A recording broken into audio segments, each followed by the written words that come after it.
अस्सलामुअलैकुम। मेरा नाम सारा अफजल है और मैं बीजिंग में चाइना रेडियो इंटरनेशनल की उर्दू सर्विस से वाबस्ता हूँ। जनवरी के अवाखिर में जब चीन में कोविड-19 की वबा फूटी तो फौरी तौर पर हमें कुछ हिदायत दी गई और कुछ हिफाजती इकदाम इख्तियार करने के लिए कहा गया, और ये वो हिफाजती इकदाम हैं कि जिनको इख्तियार करने से ही चीन ने इतनी जल्दी इस वबा पर काबू पाया, क्योंकि ये चीन के लिए एक बहुत अचानक फूटने वाली वबा थी जिसके लिए वो ज़हनी और किसी भी और एतबार से तैयार नहीं था। लेकिन चंद हिदायत पर अमल करना, हिफाजती इक़दाम इख्तियार करने का नतीजा है कि अल्हम्दुलिल्लाह वुहान जैसे शहर में जहाँ पर कि एक दिन में कई हज़ार केसेस रिपोर्ट होते थे, अब कोई नया केस रिपोर्ट नहीं हो रहा है। अब ये वबा आलमी तौर पर फैल रही है और बहुत से सवालात हैं लोगों के जहन में कि आखिर इस वबा से निपटा कैसे जाए, और कुछ खौफ व हरास ज़्यादा है।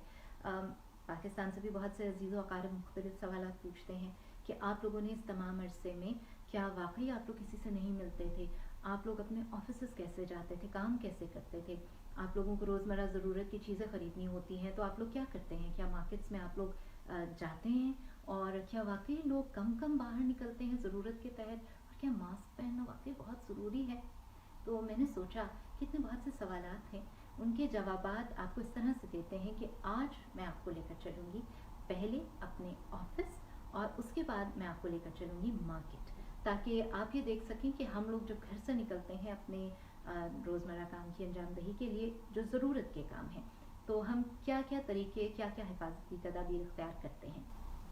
तो चलें फिर हम चलते हैं अपने ऑफिस और देखते हैं कि हमारे जो साथी आज वहाँ ड्यूटी पर हैं वो क्या प्रोसीजर है जिसे फॉलो करते हैं। चलें, कहाँ चलें? मास्क कौन पहनेगा? जी, सबसे ज़रूरी है कि आप मास्क पहनेंगे और इसके बगैर आप बाहर हरगिज़ नहीं जाएंगे। ठीक, मास्क पहन लिया?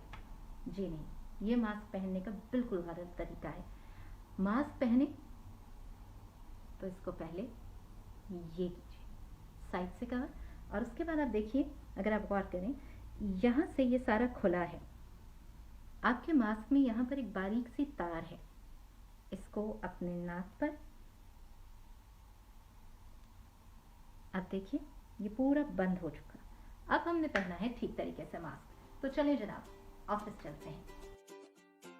ऑफिस में दाखिल हुए तो दर्जा हरारत जांचने की मशीन ने हमारा दर्जा हरारत नोट किया। अब बढ़े लिफ्ट की तरफ और टिश्यू पेपर के जरिए मतलूबा फ्लोर का बटन दबाया। टिश्यू गया डस्टबिन में।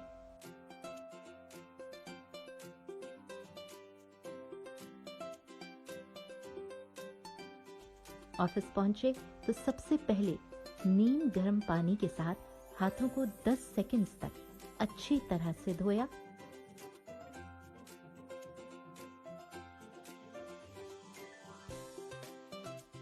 उंगलियों को, नाखूनों को, और फिर झाड़ कर खुश्क किया। ऑफिस में दाखिल हुए, दिल चाहा चलो हैंड सैनिटाइजर से भी हाथ साफ कर लेते हैं, और फिर वाइप्स लेकर वर्क स्टेशन पर पहुंचे।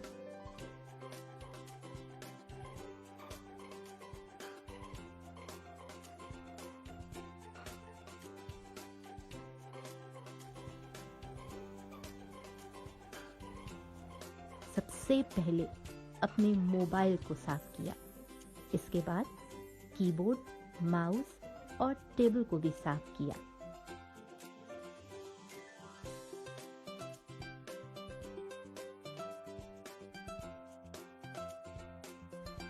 ऑफिस में इन दिनों कम से कम लोगों के साथ काम होता है, तो फिर ये करें काम, हम चलते हैं बाहर।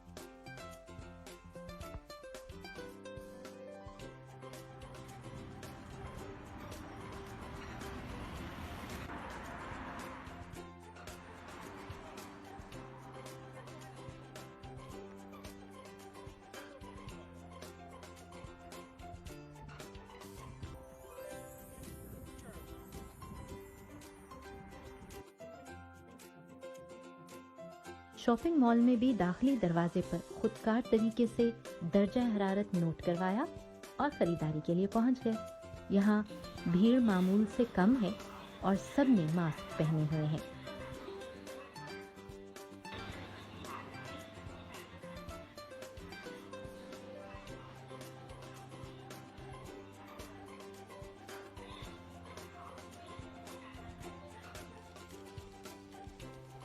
चलें जी, घर वापसी हुई और यहाँ भी एक मर्तबा फिर दर्जा हरारत नोट करवा कर फ्लैट का नंबर बताया और दाखिले की इजाज़त मिल गई। शॉपिंग मॉल में बहुत सी अशिया को हाथ लगाया, लिहाजा घर आते साथ ही सबसे पहले साबुन और नीम गर्म पानी के साथ अच्छी तरह से हाथ धोए।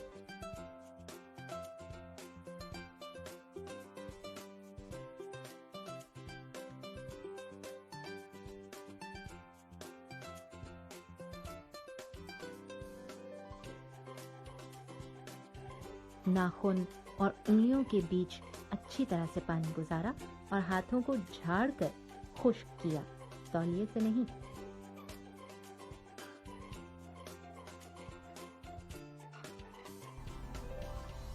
जी जनाब, घर वापस आ गए हम और ऑफिस से भी हुआ है, मार्केट से भी हुआ है, आपने तमाम रास्ते की मसरूफियात भी देखी, ऑफिस का भी सारा माहौल आपने देखा और घर आके हमने हाथ भी धो लिए, लेकिन मास्क अभी तक मैंने नहीं उतारा। ओहो, ये मैं भूल गई। चलिए जनाब, बस घर आ गए तो अब मास्क की क्या जरूरत, मास्क उतारिए और साइड पे नहीं फेंकना। आप जब कभी भी बाहर से आए, आपने इस बात का खास तौर पर ध्यान रखना है कि आपका मास्क अगर तो डिस्पोजेबल है फिर तो ठीक है, आपने फेंकना ही फेंकना है, लेकिन अगर ये वॉशेबल है तो फौरी तौर पर डिसइंफेक्ट कीजिएगा। और मास्क को हमेशा ये याद रखिए, ये बाहर की तरफ हिस्सा था और ये अंदर की तरफ। आपने जब इसे फेंकना है तो बाहर की तरफ हाथ नहीं लगाना, क्योंकि इस हिस्से पर जरासीम हो सकते हैं। आपने इसे अंदर की तरफ से पकड़ा, इसे तह किया और इसको प्लास्टिक की थैली में डाला, लपेटा और इसे फेंक दिया डस्टबिन में। मास्क तो मैंने फेंक दिया, लेकिन अब मुझे अपने हाथ दोबारा से धोने होंगे। लेकिन पेशतर इसकी कि मैं हाथ धोने जाऊं और आप लोगों को खुदा हाफिज बोलूं, मैं जाते जाते 2-3 बातें आपसे ज़रूर कहूँगी। खौफजदा होना जो है वो इस वबा को रोकने का हल हरगिज़ नहीं है। हमारे यहाँ इसके हवाले से खौफ ज़्यादा है, जबकि अमली तौर पे जो काम है वो बहुत कम हो रहा है। सबसे पहली चीज़ है कि अपनी सरगर्मियों को महदूद कीजिए और आप कम से कम बाहर निकलिए। इसके लिए मैं आपको एक छोटी सी बात बताती हूँ। मैं कोई आपको साइंसी तरीका कार नहीं बता रही, कोई आदाद शुमार नहीं बता रही, मैं सिंपल एक बात बता रही हूँ। ये जो वायरस है ना, इसे महफिलें बड़ी पसंद हैं, दोस्तों में उठना बैठना, ये बड़ा फलता फूलता है उनमें, लेकिन तन्हाई इसे मार देती है। सो इसे तन्हा कीजिए, ज़्यादा से ज़्यादा घरों में रहिए, ना इससे दोस्त मिलेंगे ना ये खुशी से फले फूलेगा।